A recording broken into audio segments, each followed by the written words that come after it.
So guys, it's been a minute since I was a story, and today we want to talk I want to give a story of how naive I was when I was a virgin. I'll give you a story twingi, but let me give you this particular story. So when I was in high school, ulikuwa unajua mkienda out like funkies, you need to come back to school, give people stories of how you met a boyfriend, how you, from this certain school, you know, ilikuwa inafanya ukae mjanjez. So mimi tumeenda funky, I meet this guy. Alikuwa amemaliza high school, so he was not in high school, he was not in school, he was good looking, alikuwa na to trade, unajua vile vitu zinatuhangaisha tukua high school. So we exchanged numbers. I went back to school, and there napigia watu moshene, oh, I met this guy, he's too cute, blah blah blah blah. I would love to see him right now. I don't know if he was cute, but in my mind back then he was cute. So shule kuna watu walikuwa nasnikisha simu. Wamesnikisha simu, naomba simu, nampigia, we kept on communicating. I remember there is a time he even told me nikifunga shule niende Nakuru. And I was naive, I was innocent, I've been brought up in a very strict, you know, family. I wouldn't dare do that. So me nikamwambia no, this wouldn't happen. So I cleared high school and we are still in touch. Immediately I cleared high school, I went to act at Kenya National Theatre, and so we went to perform in Nakuru. Me I call this guy, you know, sasa nimeenda perform theater, KNT, tuko na freedom, my mom is not there, hakuna mtu wa kunichunga, it's my life. I remember hata sikuwa nimefikisha, nilikuwa 18 but I had not taken my ID, I had just turned 18 niki-act. So hakuna mtu ananiuliza. So I said, let me call this guy. This guy is like, kuja unitembele kwetu, alikuwa anaishi Langa. There's a place in Nakuru called Langa. Na huyo mimi tumeenda tumemeet. Tali alikuwa anaishi kwao, so unajua bila watu zengua compound kwao. So alinipitisha, walikuwa na rentals na hataki wazazi wake pia waone ameingisha deni. So nikapitishiwa mlango ya nyuma ya rentals. Kanyumba ndo wako, kuna kakitanda, kuna kiti. So unajua bila tu matalii that young age unatengenezwa nyumba. In the chair couch kulikuwa na manguo mingi sana. So mimi nikataka kusongesha manguo nikae chini. And the guy was like, no, just come and sit on bed. I'm like, okay. I was so innocent. I didn't even think of, you know, anything. So me, innocently as I was, I went, sat down on that bed. I have this short dress, tight. I think hizo ndo crop tops za squeeze, but kalikuwa kahood nimeba. So innocent, so simple. I'm seated there, and then this guy comes, sits there, and yekelea mkono hapa. So I'm like, what are you trying to do in my mind? And then I'm like, namtoa. You know, I was innocent. If you never met a virgin, then you don't know. Then I'm there, he's trying to kiss me. I'm like, no, I've never tried doing this, don't do this. I'm trying to tell him I'm a virgin, I can't do this. He's there telling me it will be. So he's there telling me it's alright, blah blah blah blah. And I'm like, no, I can't do this. I became so uncomfortable, and I was like, I did not come here to do this. I've never tried doing this. I'm not, in my mind I had promised myself I'm gonna get married. What? A virgin. So I knew I'm not going to do this at this particular time. I knew this is not what I came for, and it was time to go home. And then this guy tells me, you know, and you're quite innocent, sometimes it's bad. I'm telling this guy I need to go back to a hotel because kesho we have to perform. And he goes like, uku gari is isha, you can't even go home. Na ni kuriski sana. Hata siweza kukuzindikisha because ni kuriski sana. Huko saa 2 ikifika hakunanga matatu. So I'm there thinking, oh God, so what will I do? And I'm asking him, what will I do? And he's like, you'll just sleep here, nothing will happen. Kesho asubuhi uamke uende. I was like, okay, fine. Then mimi ni nani? Nililala hadi na jumper. Nilingia kwa hiyo bed hadi na hiyo jumper. So I'm there sleeping. The guy's there touching me all over. I'm like, no, you can't do this. I'm trying to explain to him. I thought he would understand. I am a virgin. I've never tried doing this. And I'm not doing this. I knew if I want to break my virginity, I will do it when I'm married. That's how I thought. So he's there trying to touch me and everything. I'm like, no, this is not going to happen. This is not happening today, and it's not. He's forcing. But sometimes for this in the ujili. I don't know. Juu unaweza hata ripo easily sana. Ukienda kwa mwanaume, me always, let me tell you the truth, at least from my experience. Usienda kwa mwanaume because as in if you know you're a virgin, don't even dare. If you know you don't want to, you know, okay, in short, if you're a virgin, don't dare. Wanaume sometimes. So he's there trying to touch me and everything. Nimekataa. Ananivuruta tight, shakatika. Na mimi navuruta hivi because me and you are not doing this, by the way. Tukasumbuana. It's never happened. Anashika hivi. By the text zangu hapa yote ilikuwa imekatika yote. So the guy gets mad and clicks. Akageuka the other side. Akalala. Then at 5 I didn't even sleep. I was so scared. I even thought probably you can have sex with someone when they are sleeping and they won't notice. So sikuweza kulala. Mimi 5 ikafika. Sally akaniamsha. Akaniambia twende anizindikishe. Imagine kutoleshwa kwa kina Charlie 5 AM and then he's mad because I never accepted anything. Dogi zangu zikaamua leo ni ile siku ya kupiga kelele. So akaniambia kwanza nirudi kwa nyumba afungie dogi ndo wazazi wasitoke. And that's how that was my first experience like kwenda kwa Charlie when I was a virgin. At least it's never happened. Most of you have requested to know how it went down from my previous story, and I had decided since nimetembea kwa Charlie and I was a virgin and it was not a good ordeal, I did not experience a good ordeal, and nikasema try tena kwenda kwa Charlie. So I became this good girl. I joined Kole. There was a site called To Go. Yeah? Matiang'i kids hamtajua To Go. To Go ilikuwa more of a dating site, more of a socializing site. I don't know what kind of site it was, but what we used to do, you chat kwa chat rooms, mnasikizana na mtu mna chat.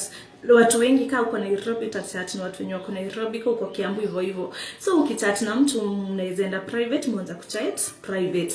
So I met this guy. I was in Kole. This guy was in UN Kabete campus. And I used to go to Kabete campus sana. So we started chatting kando, nikamwambia vile mimi kuja hapo Kabete na kujanga salon hapo Kabete campus ndani, and we decided let's meet.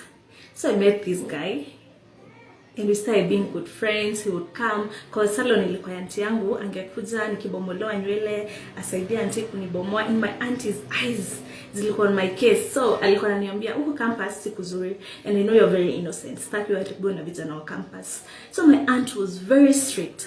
So this guy, we became good friends. Akatry to befriend my auntie, but I opened up nikamwambia, you know what, I'm not gonna visit you. Hapo anaishi hostel, alikuwa anaishi nje. Nikamwambia I'll never visit you because I'm a virgin and I once visited a guy and the ordeal was not good. So sitaki kukutesa ama tukosane. So this guy, the time he heard I'm a virgin, he was so much into me. Not because he wanted me, I'm sure, but because probably he wanted that, experience. So we became good friends. Tukazoeana kabisa. I remember I then started visiting him and he never did anything. He was a very nice guy and he was doing this kuningisha box. So mimi yo nimeenda kwake mara ya kwanza, mara ya pili, tumemaliza like 2 months, tumejuana. Third month sasa ameanza kuniambia no, this is too much, like let's try and do it. I mean nothing will happen. Anaanza kuningisha box, namwambia no, I have to wait until I get married. So I remember one day my kuzo was a bit older than me. Akaniambia unajifanyanga aje mjinga? Kwani what is it? It's not a big deal. You've been there nini. I was so scared. Nikamwambia kuzangu me, I'm not going to try this. Akaniambia then you're going to lose that boyfriend because hakuna taleta kukubali ati anangoja muoane ndo you try your first experience. So mimi nikasema should I try? I was just hesitant. This one day, I went to campus kama kawaida and this guy came. Akaniambia twende tutembee kwake. It was around 6 p.m. So he tells me twende tutembee kwake. As usual, I used to go there and nothing happens. But now this time my cousin is telling me, unajifanya mjinga, amekuwa kunichocha. So nikasema niende tu leo. So we went at around 6 and unfortunately hakukuwa stima. So this guy tells me, so you come leo to chill kwa kitanda. As foolish as I was, I went. But at that time, I wouldn't say I was foolish. I kind of wanted to try, but I was hesitant. I kind of felt like, kwenye mimi ndo mjinga kwa society, that peer pressure. So nikasema, let me just go and try. And tukae naye kwa bed. So tuko hapo, we're starting to, romance, kissing, everything. And the guy tries to have sex with me. Now, each time sisumbui sana, but I'm still not accepting it. So namwambia, no, this won't happen. But you see, we are romancing. I'm a human being. I'm kinda horny. So this guy akaniambia, let's try it. I won't hurt you. Trust me, it will be smooth. Blah blah blah blah. I'm like, okay, we can try, but kindly be, gentle. So we're there. Actually, he didn't tell me you're going to try. Remember, we started kissing. Why am I even saying this? Okay, anyway, life is never that serious. So aliniambia kichwa tu. Kidogo. I felt pain and I screamed.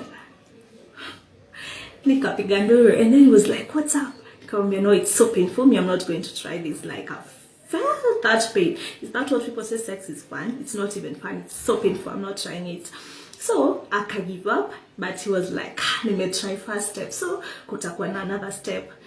I told my cousin I've tried it and I'm scared. I don't know. I've never tried this. I'm just scared it happened, but kidogo tu nikasikia uchungu. My cousin akaniambia kuna kitu bado umefanyiwa. You need to go there like 2-3 times. No, at least once wacha kusikia uchungu. So me, Betali akaniambia, come back, we try it and I'll be gentle.